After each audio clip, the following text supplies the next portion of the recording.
अस्सलाम वालेकुम, आदाब। मैं हूं खलील फरहाद। नेशनल व इंटरनेशनल खबरों की तफसील जानने के लिए वर्ल्ड न्यूज़ की शुरुआत करते हैं हेडलाइंस से।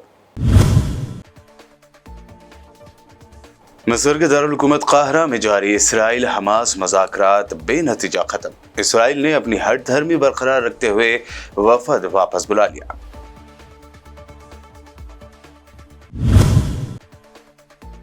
इसराइल ने रफा शहर पर अपने हमले कर दिए तेज। ताज़ा हमले में 94 फ़लस्तीनी शहीद। शोहदा के रिश्तेदारों ने अपने प्यारों को घरों में ही कर दिया दफन। इंसानी तबाही की बदतरीन मिसाल। ईरान के सुप्रीम लीडर आयतुल्लाह खामनाई ने अपने न्यूक्लियर प्रोग्राम को लेकर कहा, अगर इसराइल से ईरान के वजूद को खतरा हुआ तो न्यूक्लियर हथियार बनाने पर हो जाएंगे मजबूर। महाराष्ट्र की बीजेपी लीडर नवनीत राणा के 15 सेकंड वाले बयान पर असदुद्दीन ओवैसी का आया सख्त रिएक्शन। कहा, अकबरुद्दीन ओवैसी सालार का बच्चा है, मैंने रोक रखा है वरना संभाल नहीं पाओगे। हैदराबाद पहुंचे राहुल गांधी ने आरटीसी बस में सीएम रेवंत रेड्डी के साथ किया सफर। बस में खवातीन के लिए फ्री ट्रैवल स्कीम का किया मुआयना। वायरल हुआ वीडियो। और कोलकाता में बुरी फंस सकती है बीजेपी। तृणमूल कांग्रेस लीडर पर जिनसी ज्यादती का केस करने वाली 2 खवातीन ने इल्जाम लिया वापस। कहा, बीजेपी वालों ने दबाव डालकर जबरदस्ती व्हाइट पेपर पर लिए थे साइन। ये हेडलाइंस बढ़ते हैं खबरों की तफसील की जानब। एक सीनियर इजरायली ओहदेदार का कहना है कि गजा जंगबंदी के हवाले से काहिरा में जारी मज़ाकरात बेनतीजा खत्म हो गए हैं। गैर मुल्की ज़राए अबलाग के मुताबिक इजरायली ओहदेदार ने बताया कि मिस्र के दारुल हुकूमत काहिरा में होने वाले मज़ाकरात में शरीक इजरायली डेलीगेशन ने हमास की तजावीज़ पर अपने तहफ़्फ़ुज़ात से मसालिहतकारों को आगाह कर दिया है। इजरायली ओहदेदार ने कहा कि इजरायली वफद काहिरा से वापस आ रहा है और इजरायली रफा समेत गजा पट्टी के दीगर इलाकों में जंगी मुहिम तयशुदा मंसूबे के तहत जारी रखेगा। ख्याल रहे कि जंगबंदी की मुतादिद कोशिशों के बाद हमास की जानिब से पीर के रोज़ मिस्र और कतर की जानिब से तजवीज़ किए गए जंगबंदी मुआहदे को कबूल करने का ऐलान किया गया था। ताहम इसराइल ने हट धर्मी का मुजाहरा करते हुए न सिर्फ मुआहदे को मुस्तरद कर दिया बल्कि गजा के इलाके रफा में ज़मीनी हमला भी कर दिया। जंगबंदी के लिए होने वाले मज़ाकरात बेनतीजा खत्म होने के साथ ही इसराइल ने रफा पर हमले तेज कर दिए हैं। फ़लस्तीनी इंसानी हकूक़ की तंजीमों का कहना था कि रफ़ा पर हालिया इसराइली जरहियत के नतीजे में 94 अफराद शहीद हुए हैं, जिनमें 36 बच्चे और 20 ख़वातीन शामिल हैं। इसके अलावा दर्जनों दिगर ज़ख्मी और लापता अफराद हो चुके हैं, जिनमें से ज़्यादातर शहरियों के घरों पर बमबारी के नतीजे में उन्हें घरों ही में दफन कर दिया गया। फ़लस्तीनी मरकज़, अल मीज़ान सेंटर फॉर ह्यूमन राइट्स और अल हक़ फाउंडेशन की तरफ से जारी करदा एक बयान में तंजीमों ने सख्त तरीन अल्फाज में मासूम लोगों की जानों और 1.2 मिलियन से ज़ायद बाशिंदों पर इस हमले के इंसानी असरात की मज़म्मत की है। शहर में बेघर होने वाले लोग अमरीकी मदद के साथ जारी सियोनी जारहियत की वजह से खतरे से दोचार हैं।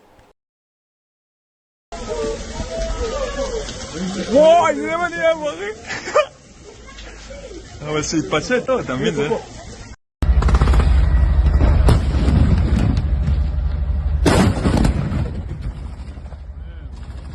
तुर्की ने इसराइल के साथ बिजनेस रिलेशंस को लेकर वाज़ेह कर दिया है कि वो उस वक्त तक इसराइल के साथ बिजनेस नहीं करेंगे जब तक गजा में जंगबंदी नहीं हो जाती। तुर्की के वज़ीर तिजारत उमर बोलात ने कहा कि अनकरा की जानिब से अपनी तिजारती पाबंदियों में नरमी के इसराइली दावे बिल्कुल फर्जी हैं और उनका हकीकत से कोई ताल्लुक़ नहीं है। उन्होंने वाज़ेह किया कि तुर्की की तिजारती पाबंदी उस वक्त तक बरकरार रहेगी जब तक कि गजा में मुस्तकिल जंगबंदी नहीं हो जाती और ख़ित्ते में इंसानी इमदाद की सप्लाई महफूज नहीं हो जाती। इसराइल के फॉरेन मिनिस्टर ने इससे कबल दावा किया था कि तुर्की के सदर रजब तैयब एर्दोगान ने अपना मौक़िफ़ तब्दील कर लिया है और इसराइल पर आयद कई तिजारती पाबंदियाँ उठा ली हैं। स्वीडन की मारूफ climate change activist Greta Thunberg दूसरे यूरोविजन सेमीफाइनल से पहले फलस्तीनी हामी मुजाहिरों में शामिल हो गए।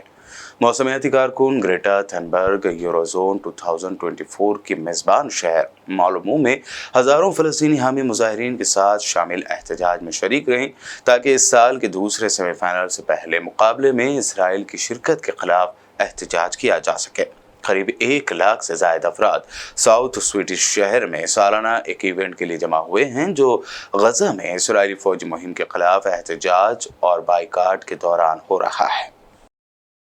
That is currently committing a genocide in Gaza are allowed to compete. Yeah, that is a very clear example that does say that when a country accepts in a way that when a country behaves in a way that is unacceptable, then Eurovision excludes them. So why not Israel? And once again, young people are leading the way, showing the world how we should react to this. Israel के खिलाफ अपने धमकी आमेज लहजे में तब्दीली में Iran ने पहली बार बाज़ाब्ता तौर पर जौहरी हथियारों के हुसूल का इशारा दिया है। ईरानी सुप्रीम लीडर अली ख़ामनेई के मुशीर कमाल क़ुराज़ी ने कहा है कि अगर ईरान के वजूद उसकी बका को खतरा हुआ तो तेहरान जौहरी हथियारों के हवाले से अपनी सोच तब्दील कर देगा। ख्याल रहे कि कमाल क़ुराज़ी माजी में बारहा कह चुके हैं कि उनका मुल्क जौहरी हथियारों के हुसूल की कोशिश नहीं कर रहा है। उनका जौहरी प्रोग्राम तवानाई के हुसूल और पुरअमन मकासद के लिए है। उन्होंने मजीद कहा कि यह तब्दीली इस सूरत में हो सकती है जब इसराइल से ईरान के वजूद को खतरा लाहक हो जाए। बांग्लादेश में गुज़िश्ता 30 दिनों में आसमानी बिजली गिरने से 35 किसानों समेत 74 शहरी जाँ बहक हो गए हैं। माहिरीन ने इसकी बुनियादी वजह मौसमियाती तब्दीली के असरात को करार दे दिया। खबर रसा एजेंसी अनातोलू की रिपोर्ट के मुताबिक सेव द सोसाइटी और थंडर स्टॉर्म अवेयरनेस फोरम ने रिपोर्ट में बताया है कि मई के इब्तिदाई 8 रोज के दौरान बिजली गिरने से 43 अफराद जाँ बहक हुए और अप्रैल में 31 अफराद आसमानी बिजली से जान खो बैठे थे। रिपोर्ट के मुताबिक रवा महीने के इब्तिदाई दिनों के दौरान आसमानी बिजली गिरने से रोजाना 11 अफराद जाँ बहक और 9 जख्मी हो गए।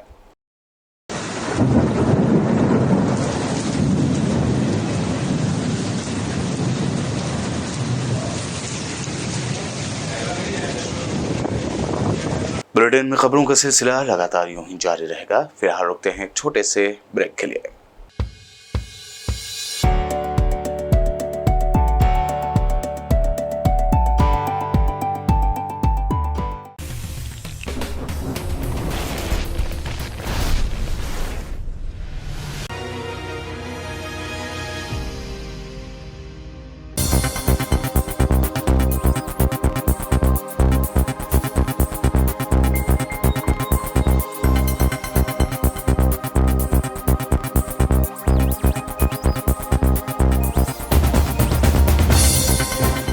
ब्रेक के बाद आगे बढ़ते हैं और अब देखते हैं अहम national news. BJP leader Navneet Rana के 15 सेकंड वाले बयान पर शुरू हुआ तनाज़ा थमने का नाम नहीं ले रहा है।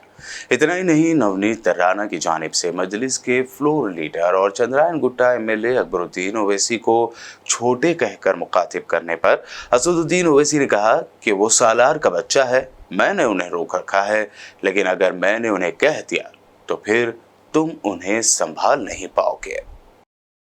और वो एमपी साहिबा जो महाराष्ट्र से आके छोटे छोटे, अरे छोटे को रोक के रखा हूं, छोटे को बहुत रोक के रखा हूं।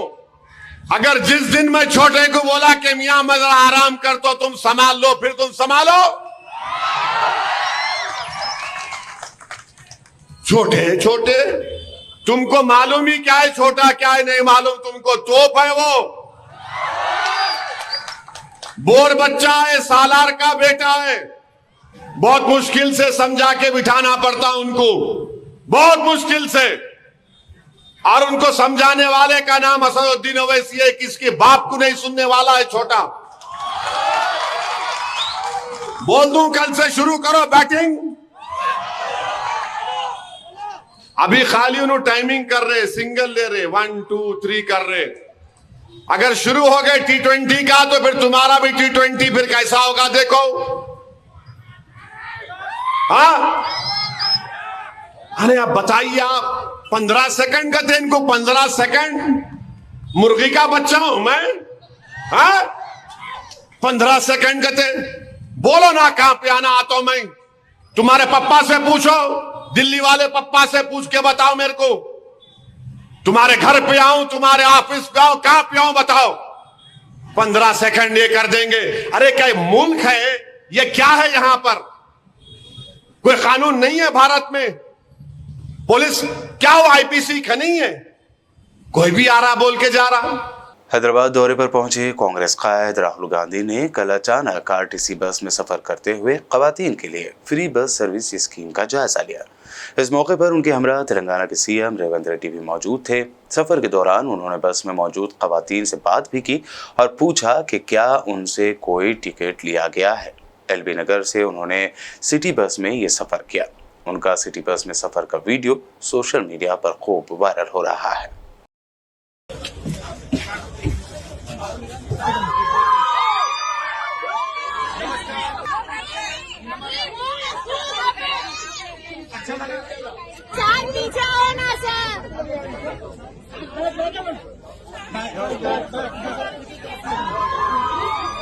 For all unemployed graduates like her, 1 year apprenticeship, 1 year training. Nice to see you. Give him my regards. Best wishes. How do you say best wishes in Telugu? Bagunara. Miru bagunara. Raebareli में कांग्रेस कायद राहुल गांधी के लिए इंतखाबी तशहीर करने पहुंची प्रियंका गांधी ने कहा कि उनके भाई राहुल गांधी को डराने, दबाने और धमकाने की कोशिश की गई। पार्लियामेंट से निकाल दिया गया। फैमिली के लिए बुरे अल्फाज इस्तेमाल किए गए। अलग अलग जगह पर फर्जी केस किए गए। लेकिन आज पूरा मुल्क जानता है कि चाहे कुछ भी हो जाए, राहुल गांधी सिर्फ सच बोलते हैं। राहुल जी आज इस देश में इकलौते नेता होंगे जो सच बोलने से कभी डरे नहीं। उनको दबाया गया, कोशिश की दबाने की, उनको संसद से निकाल दिया सवाल उठाने के लिए, उनको घर से निकाल दिया, उनके हर परिवार के सदस्य को अपशब्द कहे। मैंने आपको बताया अभी क्या क्या कहा। उनके खिलाफ तमाम केस डाल दिए फर्जी।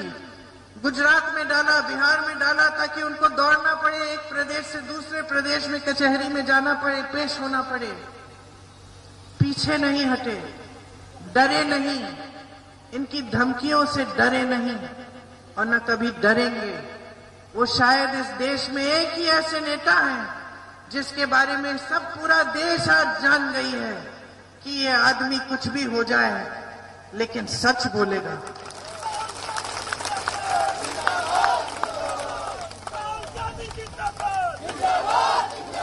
ये वह नेता है जो आपके लिए लड़ रहा है। वो नेता है जो संघर्ष कर रहा है आपके लिए, जो इसी सेवा की परंपरा को आगे बढ़ा रहा है, जो पूरे देश को दिखा रहा है कि इस देश की धार्मिक, सामाजिक और राजनीतिक परंपरा सत्य पर आधारित है कि जब नेता जनता के सामने आता है तो उसका दायित्व होता है कि जनता को सच बोले। लोकसभा इलेक्शन के दरमियान वेस्ट बंगाल का संदेश खाली लगातार मौजूए बहस बना रहा। संदेश खाली की कई खवातीन ने जिनसी ज्यादती के खिलाफ आवाज बुलंद की तो पूरे मुल्क में खलबली मच गई, मगर अब इन्हीं में से 2 खवातीन ने अपनी शिकायत वापस ले ली है। खवातीन का कहना है कि बीजेपी के लोगों ने दबाव डालकर उनसे कोरे कागज पर साइन करवाए थे।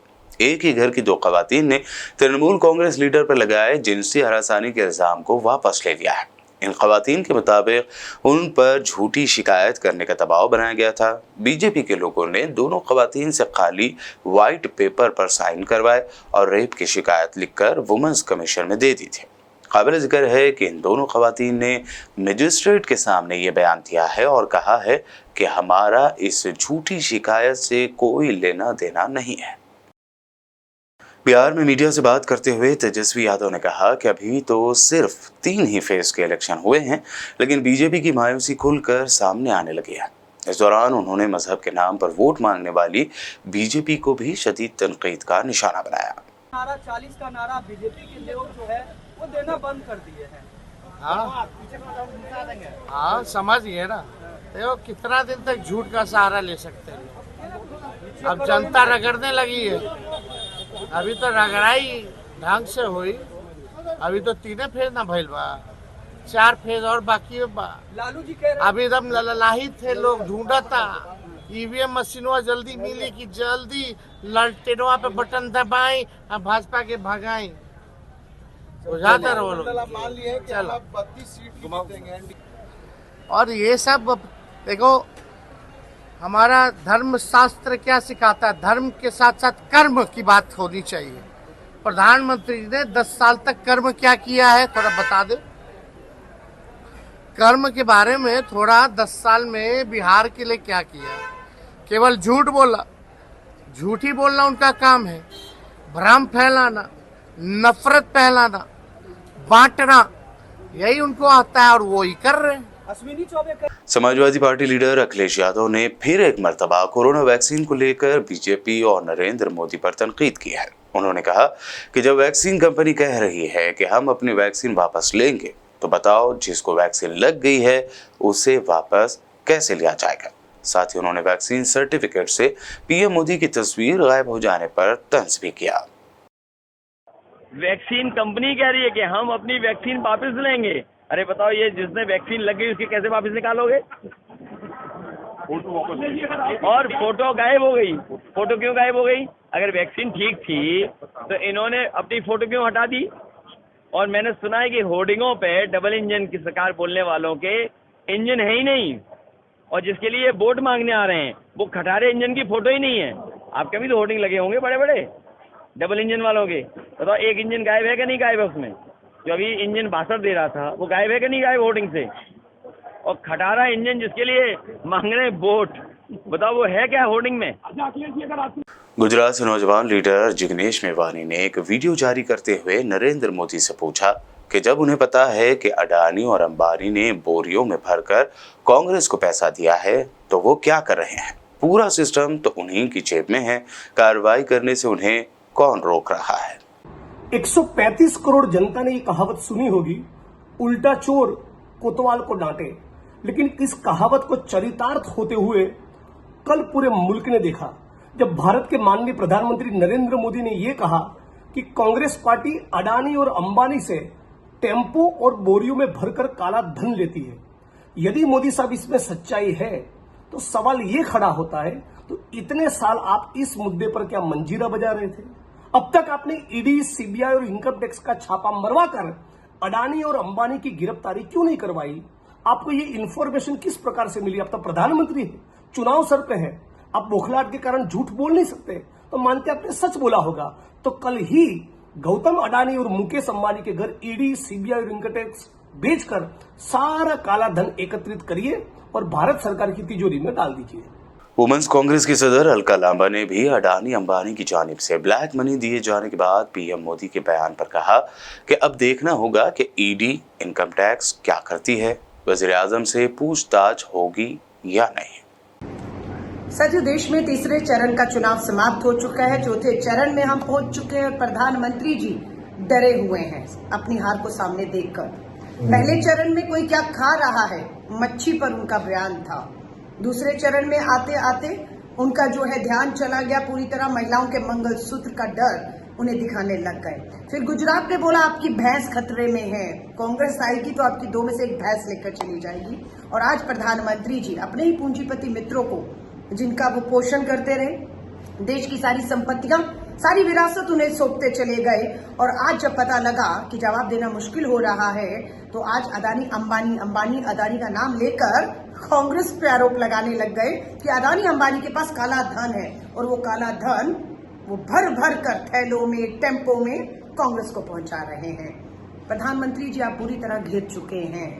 अब हम देखना चाहते हैं कि संवैधानिक संस्था चुनाव आयोग, इनकम टैक्स, सीबीआई, आपका जो है ईडी, वो क्या करती है। प्रधानमंत्री जी से पूछताछ होनी चाहिए या नहीं? प्रधानमंत्री जी को बताना चाहिए या नहीं कौन से टेम्पो में कब कितना आप ही के पूंजीपति मित्र अडानी अंबानी ने कांग्रेस को कहां पैसा पहुंचाया है? क्योंकि प्रधानमंत्री जी आपके पास सारी जानकारी है।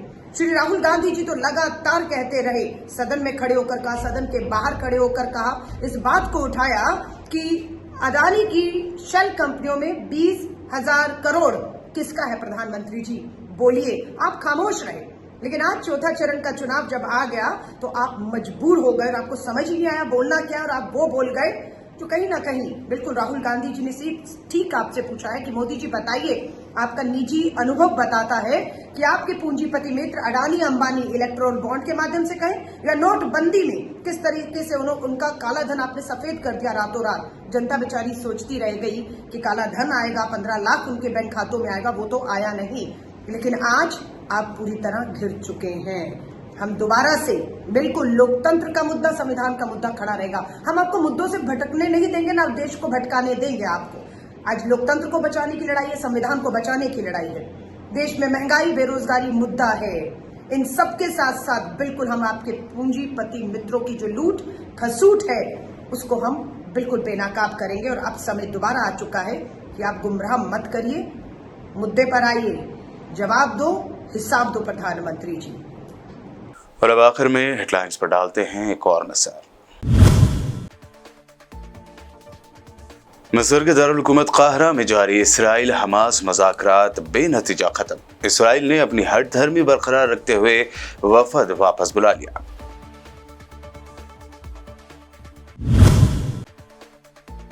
इसराइल ने रफा शहर पर अपने हमले कर दिए तेज। ताज़ा हमले में 94 फलस्तीनी शहीद। शोहदा के रिश्तेदारों ने अपने प्यारों को घरों में ही कर दिया दफन। इंसानी तबाही की बदतरीन मिसाल।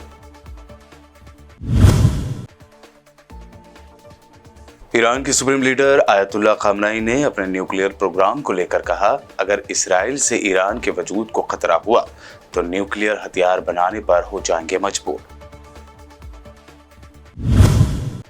महाराष्ट्र की बीजेपी लीडर नवनीत राणा के 15 सेकंड वाले बयान पर असदुद्दीन ओवैसी का आया सख्त रिएक्शन। कहा, अकबरुद्दीन ओवैसी सालार का बच्चा है, मैंने रोक रखा है वरना संभाल नहीं पाओगे।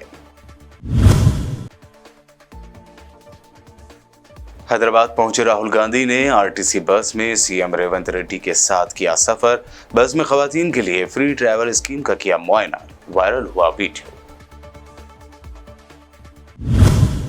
और कोलकाता में बुरी फंस सकती है बीजेपी। तृणमूल कांग्रेस लीडर पर जिनसी ज्यादती का केस करने वाली 2 खवातीन ने इल्जाम लिया वापस।